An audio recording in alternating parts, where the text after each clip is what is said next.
Now, one of the new things I'm talking about, and I probably didn't talk about it when we were together with Skills Canada, and it's employment brand. And we all talk about branding, and we think Coca-Cola and all the interesting brands out there, and I'm not trying to make Hydro One into that kind of a brand, but we are hearing a lot more about employment brand. And what that means in my mind is we want to be an employer of choice, not just an employer that offers high-paying, interesting, skilled jobs.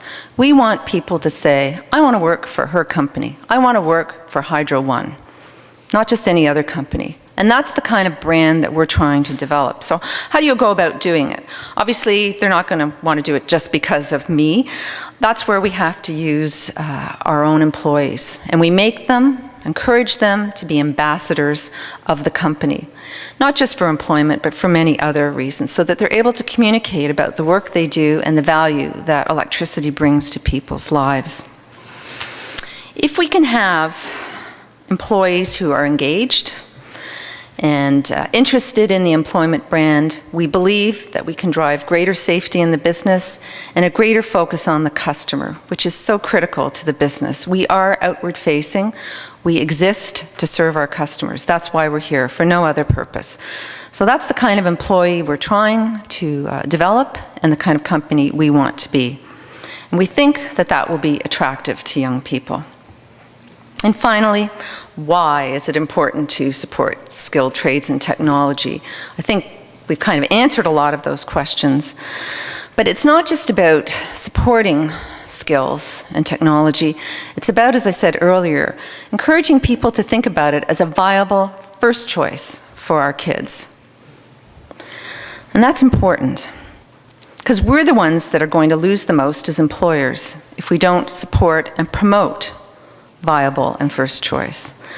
We're the people who are responsible for filling the employment void that will be created by the mass exodus of experienced workers in our province.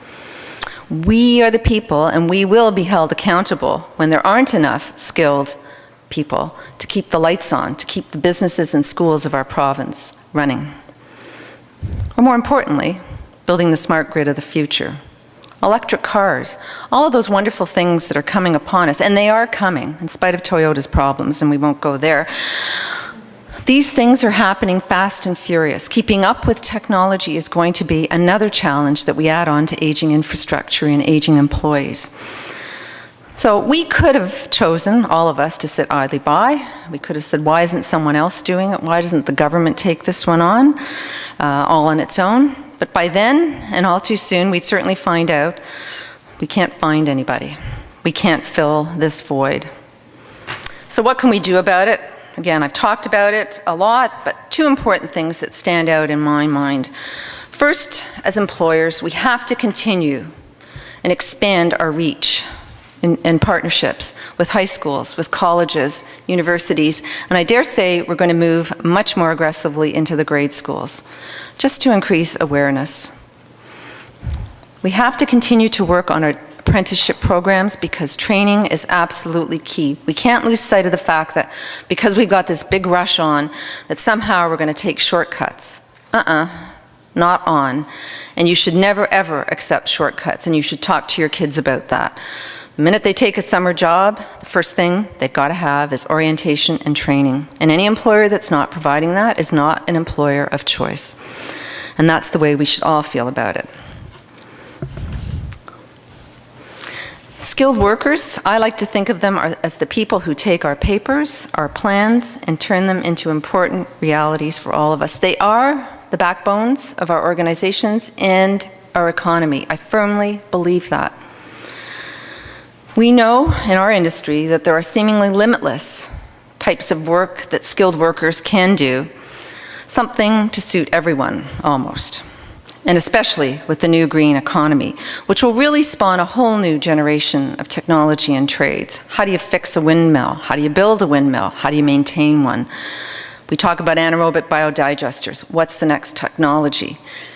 And when I go out to the schools, the students are hungry for this knowledge. They always ask, so what do you do about the green economy?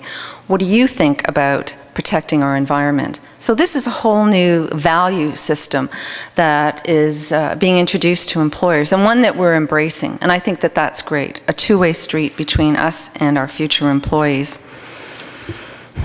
I've mentioned before that having a skill can take you many, many places. Certainly if you want to stay in Ontario, our reach is throughout the province, and we do have industry throughout the province and businesses, and we have to keep every corner of the province vital economically.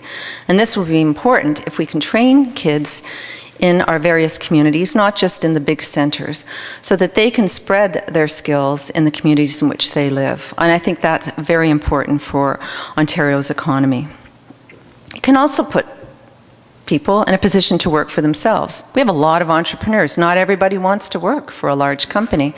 So skilled trades, they may not want to come to Hydro One or Horizon or OPA, but that's okay, because they'll be the ones setting out with the newest technological firm to help service us in the green economy. And we're going to see a lot of that coming, which is very, very exciting.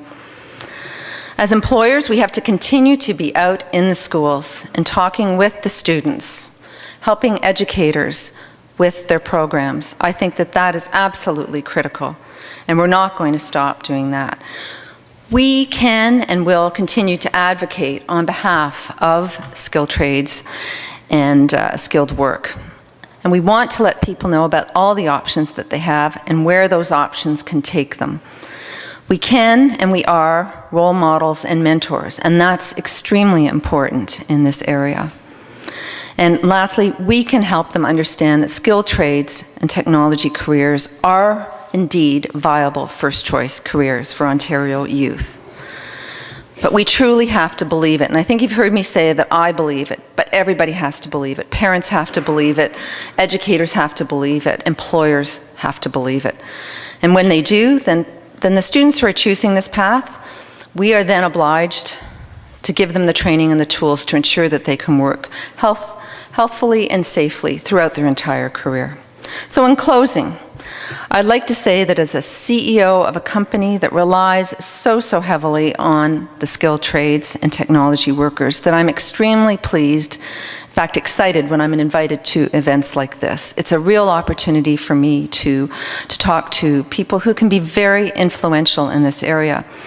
So I look forward to that and to a day like today, because young people not only have the choice of a high school's major program, which I understand is expanding throughout the province, not only do they have that choice, but that they exercise it. And I think that's partly my job, to help make sure that we are interesting students in careers in our sector. I am very proud, if you haven't figured it out already, of the workers in our company and throughout Ontario in this industry. They are second to none.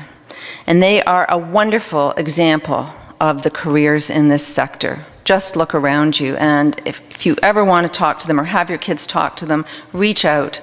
They are so passionate about what they do, and they would be wonderful accompaniments or partners in your programs. So it was my distinct pleasure to be here today to share with you some of my thoughts, my feelings, my passions for this industry. I want to wish you much success today. But more so, once you move beyond the conference and everything you do every day with your students. You are so influential, and I know that you're doing a wonderful job with our youth, because they then come to me, and these are great kids, great employees. Our future is secure. The lights will stay on even when we're gone. So thank you so much, Aldo. Thank you again. It was wonderful being here today, and enjoy the rest of the day. Thank you.